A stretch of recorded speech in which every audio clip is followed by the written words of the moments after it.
Hello दोस्तों, welcome back to your favourite Hindi recap channel cinema cafe. उम्मीद करता हूं कि आप सब एक माइंड ब्लोइंग कहानी सुनने के मूड में तो होंगे ही। तो दोस्तों, आज हम बात करने वाले हैं हॉलीवुड की एक बहुत ही इंटरेस्टिंग मूवी द सब्सटेंस के बारे में, जो कि एक साइंस फिक्शन मूवी तो है ही, मगर साथ ही साथ एक यूनिक हॉरर कैटेगरी पर भी आधारित है। जैसे जैसे मैं मूवी को एक्सप्लेन करता रहूँगा, आप खुद ब खुद समझ जाएंगे कि मैं क्या बोल रहा हूँ। तो चलिए दोस्तों, शुरू करते हैं। इस कहानी की शुरुआत होती है एक famous Hollywood actress Elizabeth sparkle से। एलिजाबेथ अपने टाइम की एक बहुत ही खूबसूरत और टैलेंटेड एक्ट्रेस थी और हर कोई उसका दीवाना था। लेकिन जैसे जैसे समय बीतने लगता है, उसकी उम्र बढ़ गई और खूबसूरती घट गई। इसी वजह से उसे फिल्मों में काम मिलना भी बंद हो गया और अब एलिजाबेथ में पहले जैसी बात नहीं रही।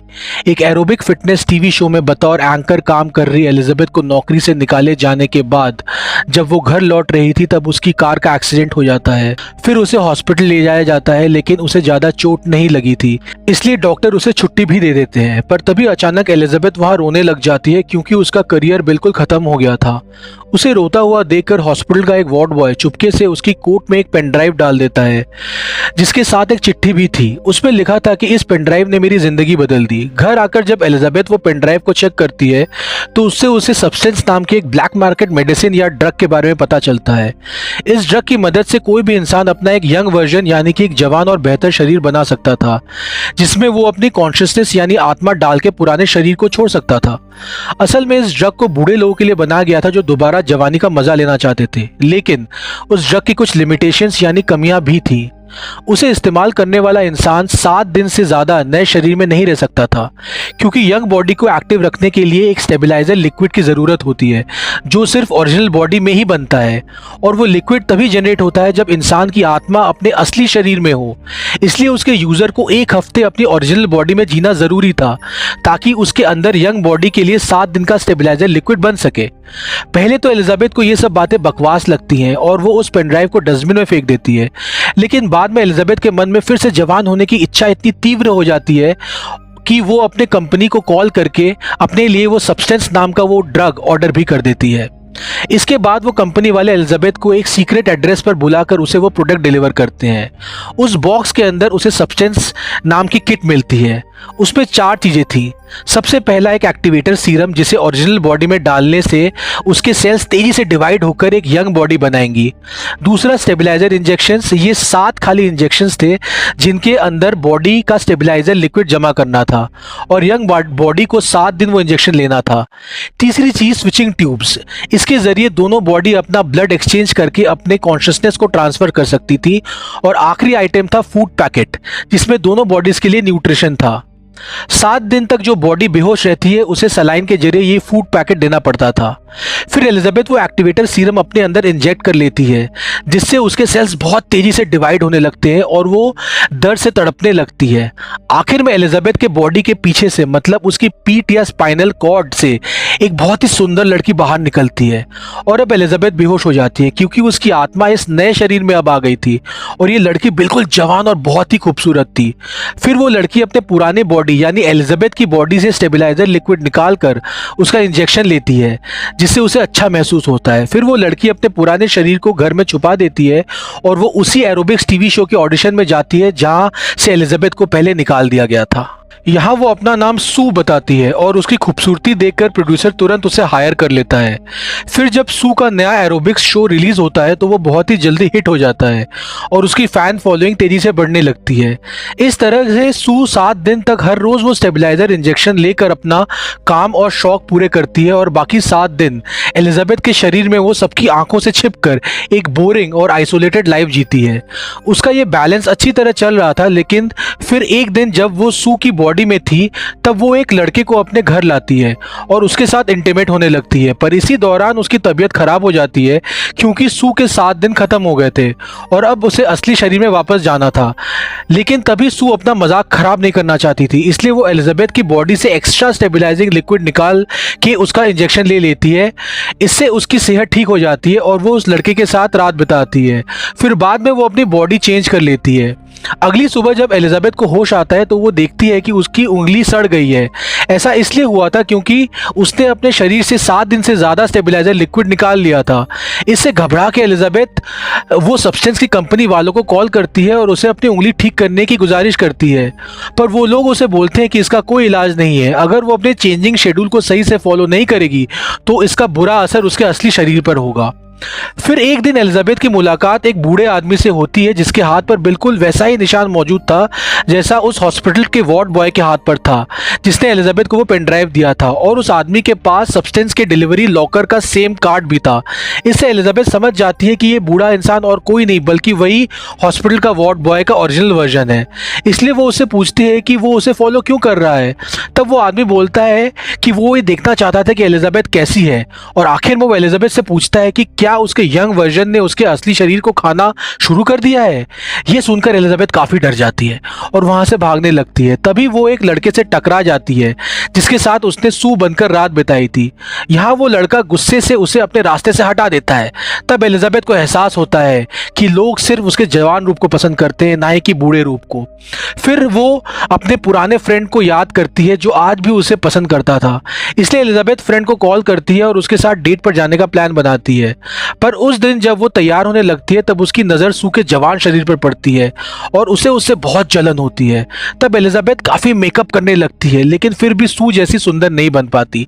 आखिर में गुस्से में वो अपना मेकअप निकाल देती है और दोबारा सू की बॉडी में आ जाती है और अपने पुराने फ्रेंड को डिच कर देती है। फिर एक दिन वो टीवी शो का प्रोड्यूसर सू को अपने ऑफिस में बुलाता है और उसे न्यू ईयर के नाइट का शो होस्ट करने के लिए बोलता है जो कि उस टीवी चैनल का सबसे बड़ा शो था। इसलिए सू राजी हो जाती है और अब उसे बड़े बड़े ब्रांड के प्रमोशंस भी मिलने लगे हैं, जिसके चलते सू अपने काम में बहुत ही ज़्यादा बिजी हो जाती है और वो एलिजाबेथ की बॉडी से फिर से एक हफ्ते से कुछ दिन ज़्यादा का स्टेबलाइजिंग लिक्विड निकाल लेती है ताकि वो लगातार सू बनकर अपना काम कर सके। इसके बाद जब वो एलिजाबेथ के शरीर में आती है तो उसका आधा शरीर बूढ़ा हो जाता है क्योंकि सू ने उसके अंदर फिर से जरूरत से थोड़ा ज्यादा ही स्टेबलाइजिंग लिक्विड निकाल लिया था। अब एलिजाबेथ को सू से नफरत होने लगती है। हालांकि वो दोनों एक ही आत्मा थी लेकिन दो अलग अलग बॉडी की वजह से उनकी अपनी दो अलग अलग पर्सनैलिटीज बन जाती हैं और एलिजाबेथ को लगता है कि सू अपने फायदे के लिए उसका इस्तेमाल कर रही है। इसलिए वो गुस्से में ओवर ईटिंग यानी बहुत ज़्यादा खाना शुरू कर देती है और उस घर में काफ़ी गंदगी फैला देती है। फिर बाद में जब सू को होश आता है तो उसे एलिजाबेथ की हरकतें बर्दाश्त नहीं होती हैं और वो गुस्से में उसके शरीर से बहुत ही ज़्यादा स्टेबलाइजिंग लिक्विड निकाल लेती है ताकि वो हमेशा के लिए सू बनकर रह सके।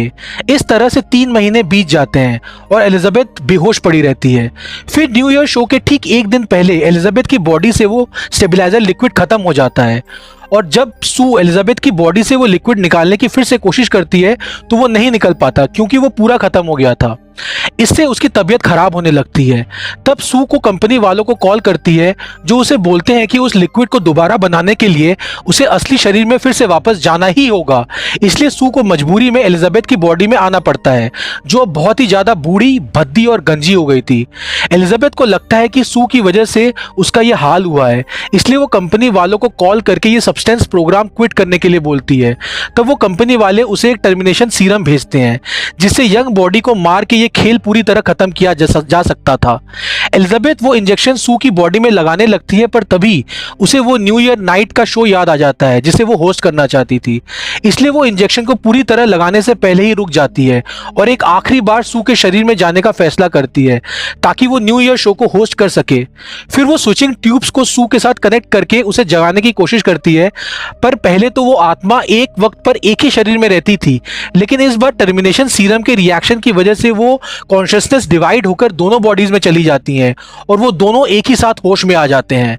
तब सू को वहां पर टर्मिनेशन इंजेक्शन दिख जाता है जिससे वो एलिजाबेथ को अपनी जान का दुश्मन समझकर उसे पीट पीट कर बुरी तरह मार डालती है। इसके बाद सू न्यू ईयर शो को होस्ट करने के लिए स्टूडियो पहुंचती है पर मेकअप करते वक्त उसकी तबीयत बिगड़ने लगती है।